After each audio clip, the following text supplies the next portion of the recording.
Qué gusto que nos acompañan en esta mañana y qué placer poder interactuar con ustedes, recoger sus opiniones, sus sugerencias y que formen parte de este diálogo interesante de este programa Matrioscas. El día de hoy es un tema que tiene muchos contrastes, del que hay que hablar mucho, del que hay que hacer mucho más y del que siguen sonando estas alarmas rojas en todo el país en relación con la violencia.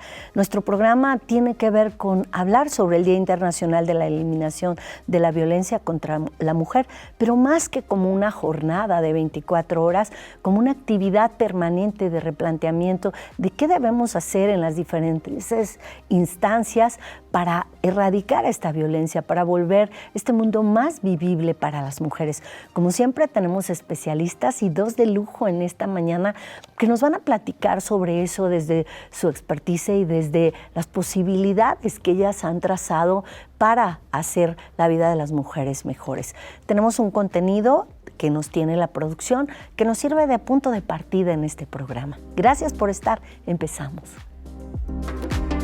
En el mes de noviembre se conmemora el 25N, Día Internacional de la Eliminación de la Violencia contra las Mujeres. Acabar con ella requiere esfuerzos enérgicos para combatir la discriminación profundamente enraizada, que a menudo es consecuencia de actitudes patriarcales y de las normas sociales que éstas conllevan. Esta idea de normalización de la violencia, que ya se vuelve como una expresión de uso y que es tan compleja.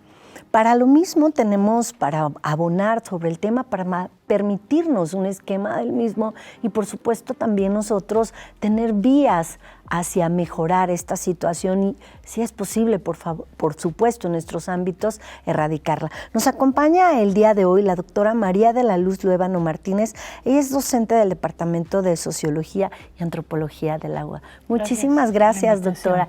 Qué gusto.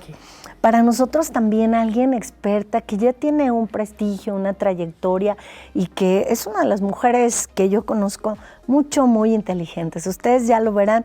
Es la maestra Diana Cristina Cárdenas Ornelas. Ahí se me anda trabando la boca. Ornelas. Ella es abogada, litigante y ha sido servidora pública en diferentes ámbitos, tanto federales como locales y bueno, en este trabajo de activismo personal. Gracias. Muchas gracias por la invitación. Muchas gracias. Pues bueno, de entrada, doctora María de la Luz, plantearemos esta idea que se dice que la violencia es humana, ¿no? Hay un volumen ya viejo de René Girard sobre la violencia y lo sagrado que dice que la violencia es humana, que no podemos taparla, que no podemos omitirla y que para eso creamos una serie de marcos tanto jurídicos, morales, sociales, de uso para poder regular la violencia. ¿Usted cree que esta violencia es humana y hasta dónde hoy oímos a la gente mayor que dice, hoy el mundo es más violento y luego escuchamos, no, hemos avanzado? ¿Qué balance tendríamos en siglo XXI a estas fechas sobre la violencia? Sí, algo importante que hay que subrayar, justo ahora que se ha visibilizado más la violencia de género a nivel mundial, si bien es una condición humana, lo importante es que en la época presente se deje de normalizar y se visibilice el comportamiento violento, particularmente hacia las mujeres, ¿no? Nosotros en el Departamento de Sociología trabajamos con la naturalización de la violencia y cómo estas pautas de comportamiento enraizadas en un contexto cultural se reproducen a nivel familiar y en lo individual cada uno lo vamos esparciendo en nuestros círculos, ¿no? Yo trabajo particularmente con la violencia de género en las relaciones de pareja, tanto en la familia o en las relaciones de noviazgo, si se puede decir. Y es algo que ha existido. Se ha visibilizado en cierta manera, pero también hay tasas, índices, sobre todo el INEGI y la ENDIRE, que se encargan de recabar información sobre violencia de género, que particularmente Aguascalientes es uno de los estados que tiene más tasas de violencia intrafamiliar y de pareja. Entonces, con esta idea de que el ser humano, volviendo a la naturalización de la violencia en la condición humana, pues es algo que se debe de erradicar, definitivamente, y una manera para erradicarla es visibilizarla, empezarla a nombrar y empezar a pararla, ¿no? Sobre todo esta violencia simbólica, la violencia psicológica que no se ve, pero sí está presente. Claro. Maestra Diana, nos comenta a María de la Luz sobre estas violencias, la normalización. En el ejercicio práctico, ¿cuáles identificaría usted que ya en el marco legal son las formas de violencia que enfrentamos las mujeres? Bueno, hay que primero reconocer que la violencia tiene distintas caras. No es solamente la violencia física, que es la más tangible, a veces la más dañina, la más reconocible, ¿sí? Pero la violencia tiene muchos niveles, ¿no? Desde el momento en el que somos violentos, violentas, con el uso de nuestras palabras para agredir a otra persona. En el momento en el que limitamos nuestra relación con alguien de nuestra familia, con los silencios. Y el tema del dominio económico, ¿no? Que es muy presente en las relaciones de pareja, en las relaciones de familia, el control económico que se da a veces entre los integrantes de la familia, ¿no? El restringir los recursos, lo llamado violencia económica. Y en las relaciones, cuando hay separaciones, este tema de las restricciones en las convivencias, ¿no? Los temas que tienen que ver con lo cotidiano en la relación con los hijos. Y bueno, llegando hasta extremos como es la violencia física, ¿no? Y bueno, pues estas violencias se van materializando una a una dentro de las relaciones y legalmente existe un marco normativo que permite que las mujeres en específico puedan detener estas agresiones de parte de las personas que son violentas con ellas, ¿no? Y conocemos en específico actuaciones como son las órdenes de protección que se dan en específico en los juzgados familiares cuando la violación se da de una persona hacia una mujer, y a través de esto se puede alejar a esta mujer de sus agresores y evitar que se detenga por lo menos esta violencia directa. Y ya después nos da un poquito de tiempo para que podamos nosotros iniciar los cauces legales requeridos. Entonces, pues bueno, estos procesos de violencia se pueden, como les comentaba, materializarse de distintas formas, y es importante que en primera los agresores sepan que están cometiendo una agresión, pero sobre todo que las víctimas sepan que están siendo sujetas de violencia. Y esto yo creo que es lo más complicado, que cuando te encuentras en una relación de violencia es que te asumas como víctima y que entiendas que hay situaciones en las cuales es indispensable hacer uso de los medios legales para poder salir de este círculo de violencia, y bueno, de la mano de psicólogas, de psicólogos, de trabajadores sociales, sociólogos, que te vayas saliendo de este círculo para que tú mismo puedas reconstruirte después de haber sufrido esta violencia. Pero es indispensable el identificar esto,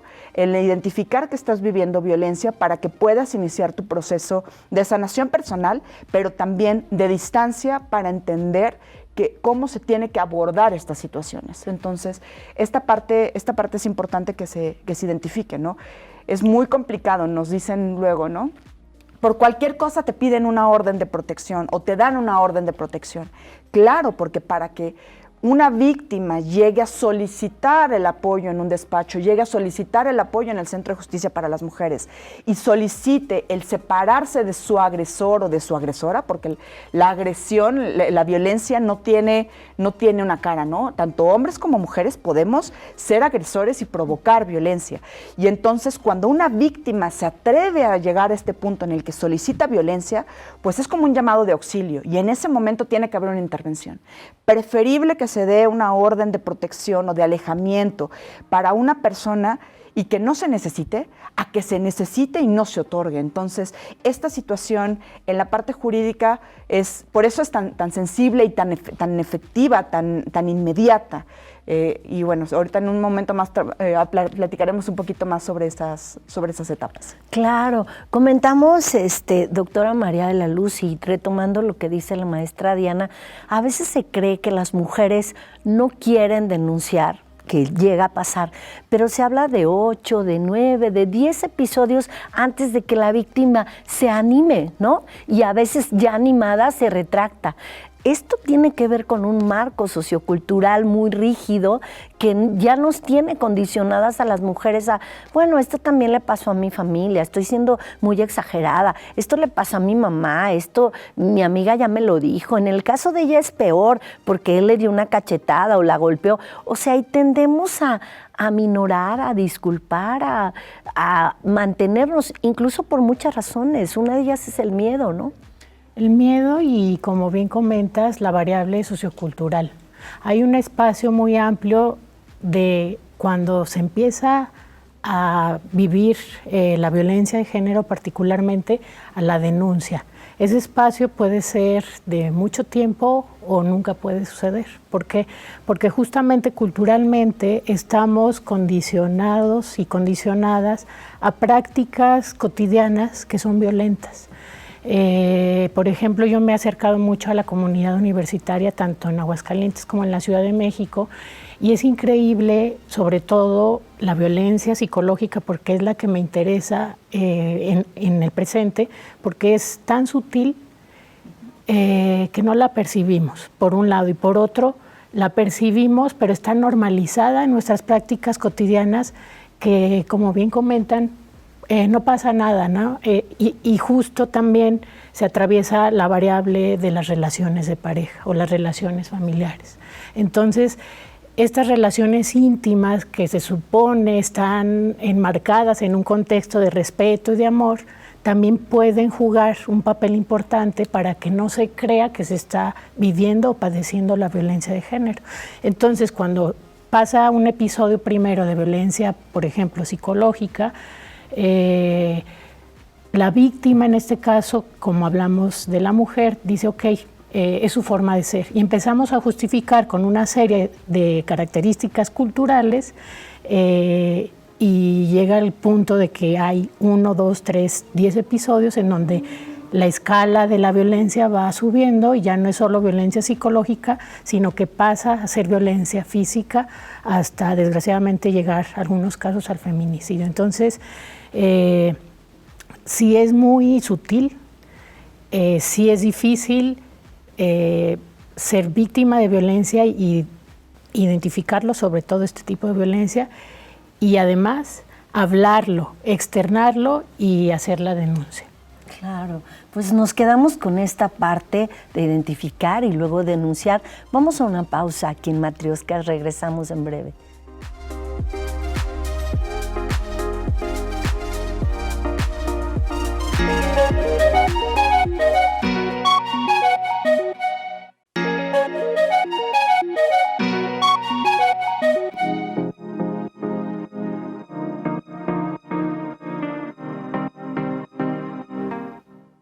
Qué importante asegurar la seguridad de las mujeres. Pareciera que esto no tenemos que trabajarlos día a día porque suponemos que vivimos en una sociedad civilizada, pero basta abordar los contenidos que vemos en los medios de comunicación, las charlas que tenemos con las amigas, para entender que las mujeres vivimos en un contexto violento y lo sufrimos y tenemos que estar muy alerta y ser muy fraternas, muy cercanas para poder crear redes de apoyo. Vamos a un contenido de la producción y seguimos con nuestras invitadas en este programa de Matrioscas. Este año, en el Día Internacional para Eliminar la Violencia contra la Mujer, el tema 2024 es Cada 10 minutos se asesina a una mujer. #No hay excusa. Únete para poner fin a la violencia contra las mujeres. Y tiene como objetivo movilizar a todos los miembros de la sociedad ante una alarmante escalada de la violencia contra las mujeres, así como revitalizar los compromisos y exigir responsabilidad y medidas concretas a los responsables de la toma de decisiones. Y bueno, qué importante es que conmemoremos estas fechas para insistir, pero que no sean privativas de estos momentos ni que sean el punto más agudo de la reflexión. La reflexión se hace todos los días en el ámbito social. Platicábamos, maestra Diana Cristina Cárdenas, en cómo también hay una estructura que, aunque incipiente comparado con lo histórico que venimos arrastrando, ha sido muy consistente, ¿no? Y es muy esperanzador para todas las mujeres que de una u otra manera hemos vivido situaciones de violencia, que hayan estas estructuras de soporte que antes impensables, ¿no? Se quedaban en el ámbito de la secrecía de los hogares o de las parejas. ¿Cómo estructuralmente se está ayudando para erradicar la violencia contra las mujeres? Claro, bueno, en primera, si hay habilidades que tenemos las mujeres, es el tema de formar redes. Y estas redes de apoyo nos han servido durante muchos años para estar apoyando cuando se dan estas situaciones. El tema es cómo pasa de lo social a lo institucional estas redes de apoyo, porque no es lo mismo que fuera una amiga la que lograra sacar a la otra amiga de una situación, de una relación violenta, a que hubiera una estructura institucional que te permitiera salir del lugar en el que te encuentras, muchas veces incluso llevando a tus hijos, y poder solicitar auxilio y ayuda para poder salir de ese momento que puede ser incluso determinante para mantener la integridad y la vida. Entonces, a nivel de políticas públicas se han desarrollado diferentes vertientes y en específico el trabajo que han hecho los institutos estatal y municipales de las mujeres en Aguascalientes ha sido fundamental. Creo que se ha difundido mucho el trabajo de las Casas Rosas, el trabajo del Instituto Estatal de la Mujer y sobre todo verlo como una institución aliada para el auxilio de las mujeres en una situación de necesidad, sobre todo de situaciones extremas. Las Casas Rosas, dentro de su equipo de trabajo, está la parte legal y está la parte psicológica, pero también está la parte del auxilio inmediato.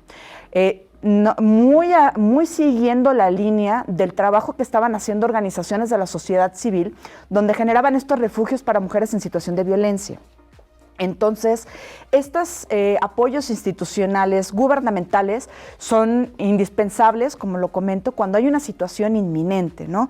También en Aguascalientes, como un indispensable aliado, sobre todo para quienes practicamos el derecho, está el Centro de Justicia para las Mujeres, donde en un solo edificio tenemos concentrados oficinas de la Fiscalía que nos permiten darle cauce, cuando son situaciones penales, darle cauce a los procesos por la vía penal, y también tenemos un juzgado familiar que se encuentra dentro del mismo edificio, donde se le puede dar cauce, por ejemplo, a las órdenes de protección, que si bien no son legalmente excluyentes una orden de protección que una orden, la orden de protección, que el trámite penal, son complementarios y son, digamos, el cauce que se le puede dar es indispensable para salvaguardar la situación de una mujer, ¿no? Y de sus hijos, que eso es importante, hijos e hijas. Normalmente cuando como abogados o abogadas solicitamos una orden de protección, la orden de protección se solicita contra una mujer, niña, adolescente, una señora, pero también a veces se solicita para la madre y sus hijos, sin importar si son hombres o mujeres. ¿Por qué? Porque la violencia, cuando se da hacia la mujer, a una madre, normalmente también se replica con los hijos. Entonces, es importante aislar a todo este núcleo familiar para que no estén en contacto directo con el agresor, ¿no? Entonces, este edificio del Centro de Justicia para las Mujeres y todo lo que implica, trabajadores sociales, personal del Juzgado Quinto Familiar, personal de la Fiscalía, todo este trabajo en conjunto que se da ahí, orientación legal gratuita para temas de pensiones alimenticias, etcétera, etcétera, etcétera. Este entramado institucional ha favorecido mucho que se pueda dar este resguardo, esta doble protección para las mujeres cuando se encuentran en una situación de violencia y sobre todo de violencia inminente, que es indispensable que tú como abogado o abogada puedas actuar rápido, ¿no? Comentábamos el tema de la inmediatez de las órdenes de protección, ¿no? Normalmente una orden de protección se solicita y en menos de 24 horas tú ya tienes una resolución de parte del juzgado si se va a otorgar o no se va a otorgar esa orden de protección. En ese momento, si se otorga, se le está avisando al agresor que tiene que retirarse del domicilio, que tiene que evitar acercarse a las víctimas y una serie de medidas que están dispuestas en la legislación. También es importante que si nosotros pertenecemos a una institución educativa o laboral, conozcamos cuáles son los medios por los cuales se pueden encauzar este tipo de violencia, sobre todo en las instituciones académicas, no porque se den más los casos, sino porque al final, como estudiantes, tenemos que conocer cuáles son los cauces que o sea, por dónde se tiene que encauzar una posible problemática, no porque se dé, sino porque tenemos la obligación de saber cuál es el debido tratamiento.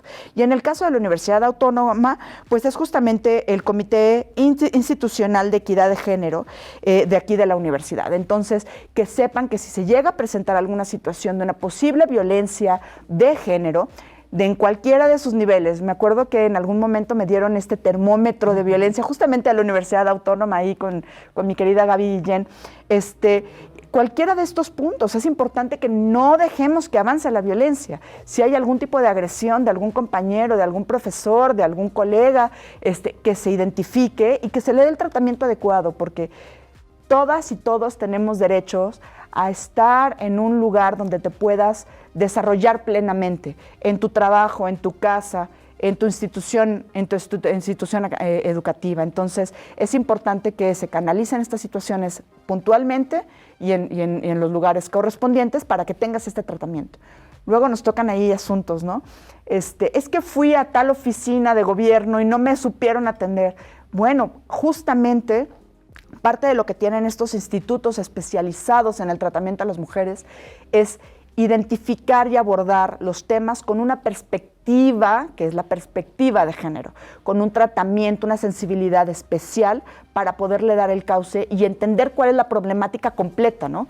No ver solamente el problema, sino ver todas las posibles implicaciones, ver el mapa completo. Y justamente estas instituciones es lo que ofrecen. Claro, y es un alivio pensar que existen, ¿no? Y platicábamos, doctora María de la Luz, entre que ocurre el evento, se va normalizando, se va incrementando el termómetro y cuando alguien se decide a denunciar.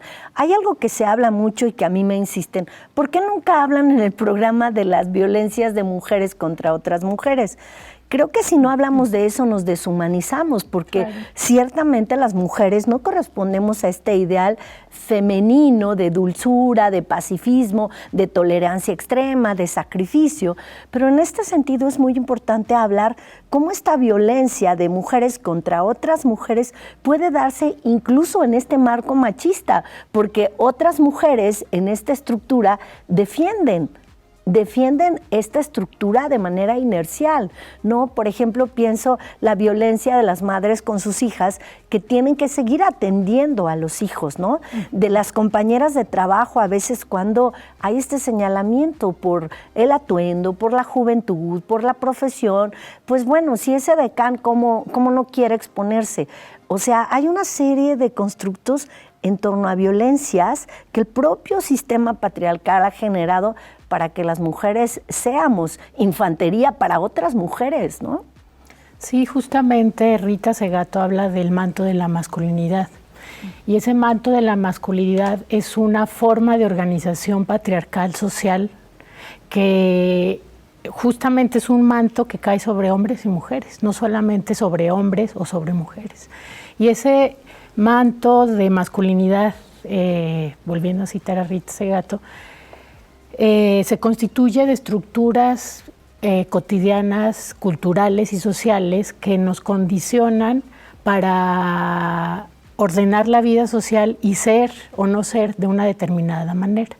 A nivel histórico, en Occidente, sobre todo porque es donde ha habido más estudios, se ha reconocido que esta estructura patriarcal, ordenando prácticas de hombres, también ordena prácticas de mujeres. Y en esa cotidianeidad nosotras también hemos aprendido de esas prácticas patriarcales. ¿Y cuáles son? Las de opresión, las de violencia, que muchas veces ahorita, justamente porque en las últimas décadas se ha avanzado en la visibilización de la violencia, no al grado de erradicarla, pero sí para visibilizarla, pero también nosotras somos agentes reproductores de violencia. En una investigación que hice en el postdoctorado en Nahuatl, fue interesante reconocer en jóvenes cómo ellos en sus relaciones de pareja no identificaban, por un lado, la violencia que ellos habían aprendido en sus familias, pero también lo extraordinariamente increíble es que ellos y ellas las reproducían en sus relaciones de noviazgo. Y entonces fue interesante reconocer que tanto mujeres como hombres en sus vínculos de pareja ejercían violencia. Mujeres que aceptaban, y quizá violencias sutiles, pero también violencia física.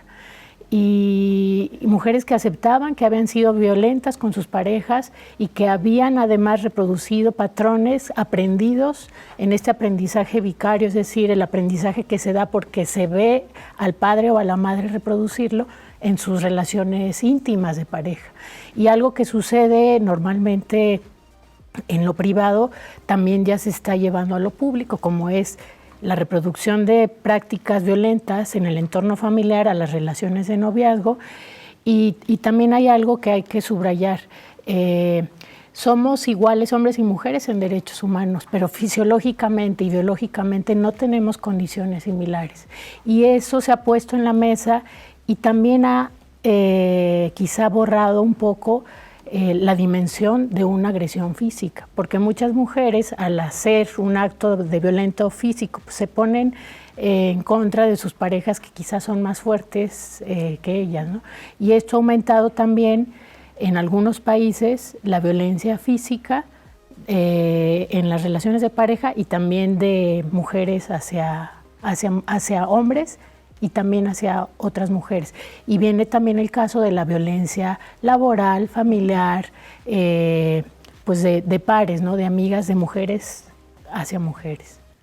Qué interesante. Vamos a una pausa, regresamos en breve.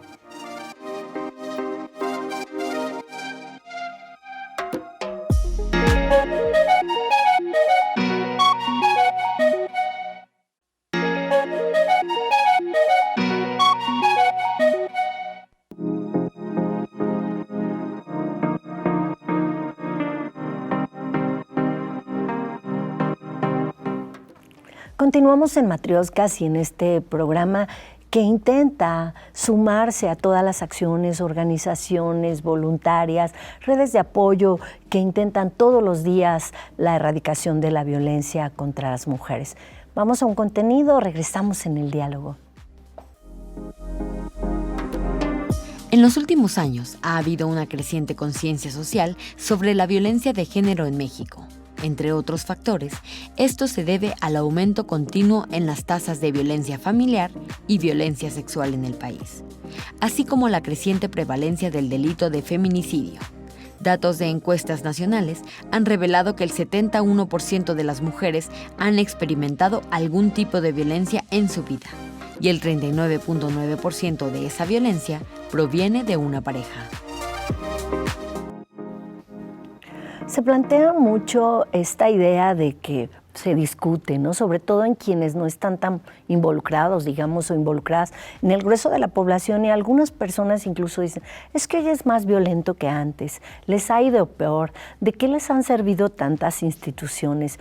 Y eso se me parece una forma un tanto miope de ver la realidad, ¿no? Porque siento que es una visibilización mayor, más que un incremento. ¿Qué tendría que ver? Si realmente se ha incrementado la violencia, se habla más de ella y por eso se cree que es más, hay más número de feminicidios que en décadas pasadas. ¿Cuál sería el panorama con usted que previamente ha estudiado eso y que ha seguido en esta situación de contexto tan triste para las mujeres?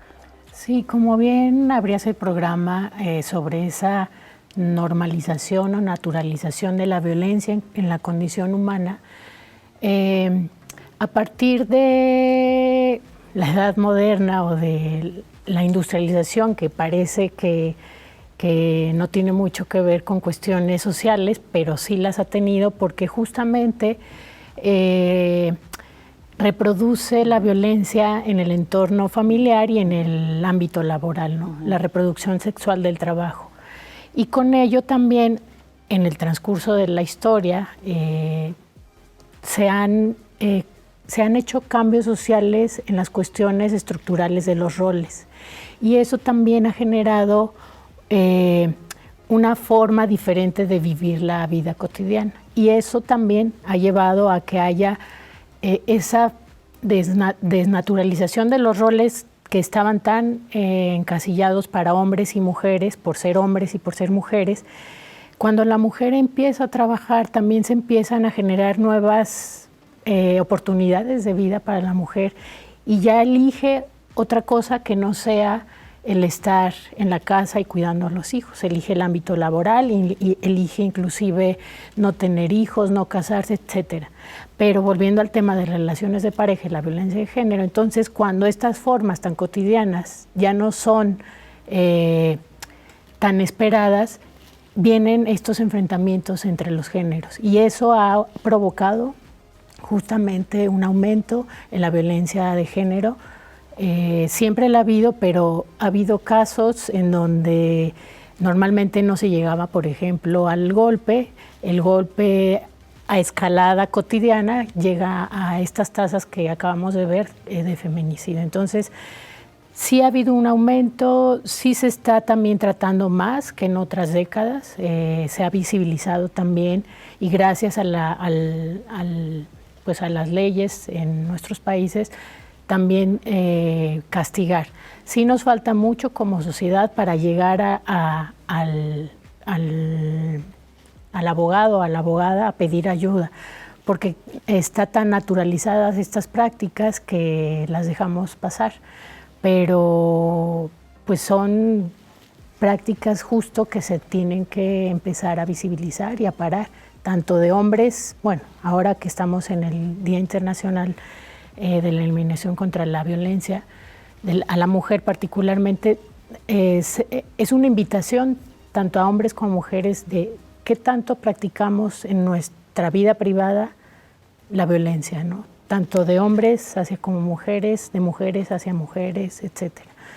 Entonces es dejar ese granito de arena de practicamos la violencia, una violencia psicológica, no física, en nuestros lugares de trabajo, con nuestras amigas. Y bueno, es de alguna manera ir sacando a la luz estas prácticas culturales que han existido, pero que todavía están entre nosotras. Claro. Maestra Diana, nos comentaba sobre los avances, ¿no? Y como estas diferentes estructuras que se han articulado para apoyar a las mujeres. Pero entendemos también que hay muchos avances muy puntuales que nos gustaría que nos comentaras. Por ejemplo, esto de la pensión alimenticia, ¿no? Que intenta y que ha logrado en muchos ámbitos apoyar a las mujeres en esta fragilidad tan importante y en esta vulnerabilidad que implica los patrimonios. Junto con esta, en la que quisiéramos que abordaras, ¿cuáles otros avances muy puntuales en la ley se han dado en la última década para apoyar a las mujeres? Sí, yo creo que más bien ha habido, como lo comentas, como un cambio de conciencia, un cambio de visualización sobre el rol que tiene la mujer, no solamente como lo que se pensaba anteriormente, ¿no? Como jefa de la casa, sino más bien se está rompiendo estas barreras y se empieza a ver a la mujer como una persona que puede liderar no solamente al interior de su casa, no solamente apropiarse del espacio privado, sino una mujer es una persona que puede participar también en el espacio público. Y al haber esta duplicidad de funciones, ver al hombre como un posible elemento dentro del ámbito privado también, haciéndose responsable del cuidado de los hijos, del cuidado de la casa, y compartiendo con la mujer estas responsabilidades también al exterior. Entonces, pues la legislación al final tiene que irse adaptando a los cambios que se van dando en la sociedad. Obviamente, siempre hay un desfase de lo que se va moviendo en la sociedad a lo que se va reflejando en las leyes. Pero si nosotros vemos el Código Civil, por ejemplo, en estos últimos años, pues simple y sencillamente el divorcio ya no tiene causales, ¿no? Para solicitar el divorcio se toma en cuenta la libertad de la persona para decidir el permanecer en un matrimonio o decidir salir. Y ya no es ni siquiera necesario que la otra parte te dé la autorización para que tú puedas salir de una relación matrimonial. Entonces, esa es una de las primeras, ¿no? El tema del divorcio incausado. El tema, por ejemplo, de la pensión alimenticia. La pensión alimenticia se fija para los hijos, pero también ya existen situaciones en las que se puede dar una pensión alimenticia a la otra parte que se hizo cargo, una compensación a que se hizo cargo del cuidado de los hijos durante el tiempo en el que duró el matrimonio. Existe también, por ejemplo, el tema de la pensión alimenticia, de las pensiones compensatorias. También el Código Civil identifica que aunque estés casado por separación de bienes, puedas tener una compensación si tu labor prioritaria dentro de la relación fue el hacerte cargo del cuidado prioritario de los hijos, sobre todo cuando se valora lo que estábamos comentando, cuando una mujer ha tenido una carrera profesional y dejó esta carrera profesional para hacerse cargo del cuidado de los hijos, teniendo un rezago en la posibilidad de su desarrollo como profesionista, mientras la otra parte sí lo tuvo, que tuvo un enriquecimiento desproporcionado con el que pudo haber tenido la mujer si hubiera trabajado, o incluso el hombre, ¿me explico? Entonces, identificamos una legislación en específico en el estado de Aguascalientes, una legislación mucho más adaptada a la realidad social, donde tanto el hombre como la mujer no solamente están en el espacio privado, sino también en el espacio público, tienen otras responsabilidades, además de las responsabilidades que por igual le corresponden al hombre y la mujer en el espacio privado del cuidado de la casa y del cuidado y educación de los hijos. Entonces vienen esas adecuaciones, ¿no? También es importante que identifiquemos que en estos años, a raíz de la reforma del artículo 1 constitucional en materia de derechos humanos, también tenemos mucho más énfasis en la perspectiva no solamente de género, pero también en la perspectiva de infancia. Y entonces viene también todo este entorno de supervisión y de cuidado para ver cuál es lo que es mejor, no solamente para la mamá o el papá, sino para los hijos. Y esto modifica por completo la forma en la que se visualiza la aplicación de la ley. Y esto, pues bueno, hace un entorno mucho más rico. ¿Por qué? Porque estamos privilegiando que se protejan a estas personas que usualmente estaban desprotegidas, que normalmente suelen ser las mujeres y las infancias. Entonces, pues podemos agarrar el Código Civil y señalar todos los cambios, pero en general estas son como las modificaciones prioritarias que podemos ver en la legislación. Una legislación mucho más adaptada a la realidad social de nuestro estado y sobre todo también una realidad social mucho más sensible con el cuidado de los desprotegidos, que normalmente no se les valoraba de esta forma, y dándoles voz a aquellas personas que, sin importar su edad o su situación de discapacidad, pudieran tener. Entonces, mucho más humana, mucho más atenta a la necesidad. Qué interesantísimo lo que nos dice la maestra Diana, y oxigenante, ¿no? Pensando en las infancias que antes no eran tomadas en cuenta, eran como parte del botín, del divorcio, del matrimonio. Vamos a una pausa en Matrioska, regresamos al último segmento de este programa.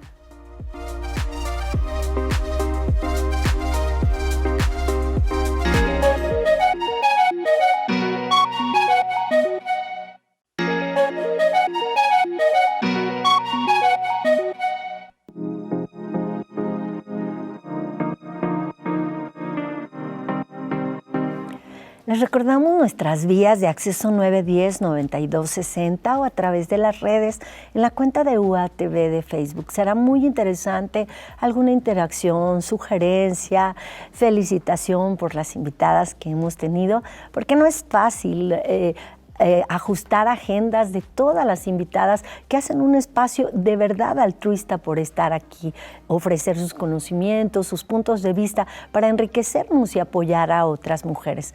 Vamos a un contenido en esta última parte y nos reintegramos a este diálogo. El número 911 recibe llamadas para atender emergencias relacionadas a distintos tipos de violencia, como lo son abuso sexual, acoso u hostigamiento sexual, violación, violencia de pareja y violencia familiar. También puedes acudir a los centros de justicia para las mujeres y solicitar asesoría psicológica, legal o médica. Recuerda que la violencia no es normal. No estás sola. Qué bonito se oye esa frase de no estás sola y la entendemos en las amigas, en las cómplices, en las vecinas que muchos años atrás decían eso es un asunto de pareja y luego se enteraban en el ámbito que una mujer había sido asesinada, que la vecina resultaba golpeada fuertemente y bueno, nadie se metía porque eran asuntos de pareja. Yo preguntaría, doctora María de la Luz, parece muy sencillo decir, bueno, ¿qué políticas públicas? Sabemos que es estructural, pero ¿cuál es, digamos, como la mejor herramienta o la mejor estrategia para ir gradualmente y desde el basamento, desde lo más sólido, erradicando la violencia? Creo que todos y todas tenemos responsabilidad en la erradicación de la violencia, tanto en la familia, en instituciones académicas, como en el sector público. Hablando de lo social, por ejemplo, en el ámbito académico, tenemos la responsabilidad como profesoras y profesores, investigadores e investigadoras, de empezar a poner en la mesa estos temas, porque parece que no, pero sí falta mucho por seguir estudiando, avanzando y visibilizando, ¿no? A nivel de políticas públicas, creo que falta difusión, porque nosotras, por ejemplo, como mujeres, como estudiantes, se han acercado a mí preguntándome qué hacer. Si bien están ya los organismos que nos pueden ayudar en el ámbito legal, médico, psicológico, en un primer momento no se sabe qué hacer, ¿sí? Entonces, para mí como ciudadana, sí me gustaría escuchar más una campaña de difusión sobre lo que se ha hecho a nivel legal, sobre todo de protección a la mujer y a la familia, pero también esos mecanismos institucionales que me pueden ayudar en un primer momento a tener una asesoría, a buscar apoyo psicológico, a pedir ayuda médica. Entonces, al día de hoy, si yo yo vivo violencia de género y quiero ayuda, hoy, al día de hoy, fuera de la ciudad no sé a dónde ir. Entonces sí creo que falta información y difusión a nivel social. Sobre lo que existe, ¿no? Sí, como sobre las herramientas sí, porque, que tenemos. como comentaban, sí se ha avanzado y sí hay instancias que apoyan, pero entonces, sobre todo una clase baja en donde no se tienen los recursos para contratar un abogado, un médico, un psicólogo, ¿qué hacer? ¿A dónde ir? Está el DIF, pero también hay otras instancias que nos pueden apoyar y creo que sí hace falta reconocerlas, ¿no? Para poder asistir o acudir a ellas cuando se necesite. Claro, y que sabemos que son insuficientes, ¿no? Porque la situación social que se pega a la económica, al asunto cultural, a la información que hay en redes, que a veces abona a erradicar la violencia, pero que a veces se vuelve un mechero para una violencia mayor con las mujeres. Platicábamos entre un segmento y otro con la maestra Diana Cárdenas sobre la violencia vicaria, ¿no? Hemos escuchado el concepto, pero a veces no sabemos exactamente qué y cuáles son sus alcances en la actualidad. Sí, claro. Bueno, la violencia vicaria corresponde a esa violencia que utiliza el agresor utilizando a los hijos como una herramienta de presión para la otra parte. En este caso en específico, estamos hablando, por ejemplo, en esta relación de pareja que está terminando o que incluso ya está separada o que incluso ya pudieran tener un divorcio y hace digamos, presión a la otra parte al no permitirle ver a los hijos, al llevarse a los hijos cuando no está determinada la guardia y custodia e impedir que ya sea padre o madre que puedan tener convivencia con ellos. Es utilizar a los hijos como una medida de presión ilegal y en contra de los derechos de los mismos niños contra la otra parte. Esa es la violencia vicaria. Y entonces vemos casos muy lamentables en los cuales pasan meses sin que uno de los progenitores pueda tener una convivencia directa con sus hijos y sus hijas. Y entonces realmente lo que está haciendo el progenitor, que está evitando el contacto, lo único que está haciendo es intentando dañar a la otra parte, pero dañando consciente o inconscientemente a sus propios hijos al impedir que esos menores tengan un crecimiento adecuado en la parte psicológica, porque al final tenemos papá y mamá y entonces ambos tienen la posibilidad de educar a los hijos y los hijos tienen el derecho de convivir con ambos padres cuando se tienen, ¿no? Entonces, eso es como muy explicado muy llanamente en qué consiste la violencia vicaria, ¿no? Esta utilización como moneda de cambio de los hijos y las hijas para lastimar o violentar a la otra parte. Y pues bueno, en Aguascalientes existe ya un marco regulatorio para prevenir y atender y sancionar la violencia vicaria. El tema implica que se sepa identificar y que se le pueda dar los cauces legales cuando se están presentando estos casos, ¿no? En el caso que comentaba la doctora, creo que es importante que la primero es que si nosotros identificamos que estamos viviendo violencia por parte de que tenemos un agresor o una agresora, en esta semana de prevención y atención de la violencia, si nosotros nos identificamos o nos asumimos como víctimas, es importante que identifiquemos quién es nuestro agresor o nuestra agresora y que sepamos cuáles son los canales que se puede dar seguimiento. En el caso de terapias psicológicas, que es importante, es indispensable que llevemos, ya sea si estamos llevando un proceso legal, que también estemos a la par llevando un proceso psicológico, se pueden llevar con el Instituto Estatal y Municipal de la Mujer, con el DIF, creo que también tienen el servicio de consultas psicológicas y es importante que se le dé el seguimiento. En el tema del seguimiento por la parte legal, igual el Instituto Estatal de la Mujer puede dar una orientación sobre esta materia en el Centro de Justicia para las Mujeres, incluso el despacho de la Universidad Autónoma de Aguascalientes, en caso de que estés siendo víctima de violencia o estés en una relación violenta, estés viviendo violencia económica por la falta de la pensión alimenticia, te puedes acercar a uno de estos centros, al despacho de la Universidad Autónoma, al Centro de Justicia para las Mujeres, al Instituto Estatal de la Mujer, acercarte y pedir orientación. ¿Por qué? Porque la violencia no es normal, la violencia no es algo en lo que tengamos que vivir y menos en estos días que vamos a estar escuchando tanto de esta materia. Es importante que hagamos este chequeo. ¿Estoy siendo víctima de alguna de las posibles violencias? Y si sí, pues en el momento en el que te cae el 20, hay que saber hacia dónde movernos y cómo actuar. También, comentábamos el tema de la terapia psicológica, del seguir, de encontrar el acompañamiento, y el tema de los abogados y las abogadas. También estamos abogados y abogadas que litigamos nosotros por nuestra cuenta y que podemos perfectamente darle el seguimiento a estos asuntos. Y bueno, lo comentábamos también ahorita entre segmentos, abogados, la profesión es una profesión que lleva muchos años, pero cada vez más hemos buscado la especialización, tanto abogados y abogadas que tenemos perspectiva de género. Y esto quiere decir que entendemos cómo se dan las violencias, cómo funcionan las violencias y cómo se tienen que abordar desde la perspectiva legal.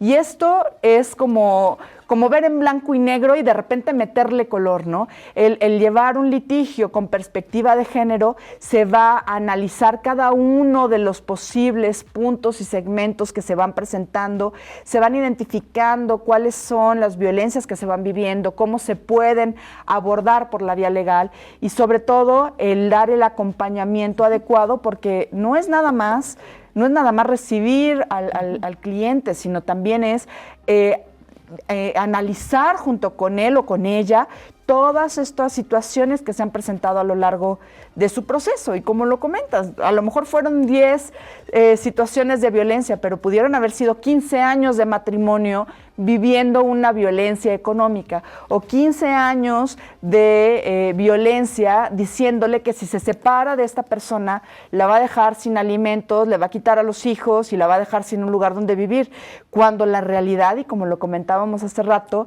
es que cada vez más nuestra legislación se está percatando de qué es lo que está sucediendo en la sociedad y por lo tanto está protegiendo a estas personas que por tantos años estuvieron desprotegidos. Y entonces podemos nosotros como abogados y abogadas que conocemos la legislación saber que las causales para que realmente el papá o la mamá te pueda quitar a los hijos son limitadas, o la posibilidad en la que te restrinja el tema de la pensión alimenticia, pues si bien a lo mejor no te va a depositar, pero se le van a ir generando sus planillas de liquidación y en el momento, bueno, pues habrá algún proceso legal que se pueda seguir para hacer algún cobro de estos alimentos. Entonces, acérquense realmente. Abogados y abogadas, habemos muchos, habemos muchas, pero también existen los medios institucionales que pueden ser, si no gratuitos, por lo menos mucho más económicos, y que pueden darle apoyo a estas personas. Lo indispensable es, para que un ser humano pueda, va a sonar medio cursi, pero pueda florecer y pueda llegar a su máximo potencial, tiene que poder vivir, transitar todos los días con la menor cantidad de violencia. La violencia consume a la persona, la hace pequeña y le quita esta fuerza, esta voluntad para poder salir adelante de los problemas. Qué manera contundente de cerrar. Les agradezco muchísimo a ambas, a la doctora María de la Luz Luevano Martínez, docente del Departamento de Sociología, a la maestra Diana Cristina Cárdenas Ornelas, abogada litigante y especialista en estos temas y con perspectiva de género. Gracias por todo lo que han hecho libres a otras mujeres. Yo sé que desde su perspectiva las han apoyado y mi gratitud eterna a ustedes, a los organismos. Nos despedimos, que tengan muy buena jornada.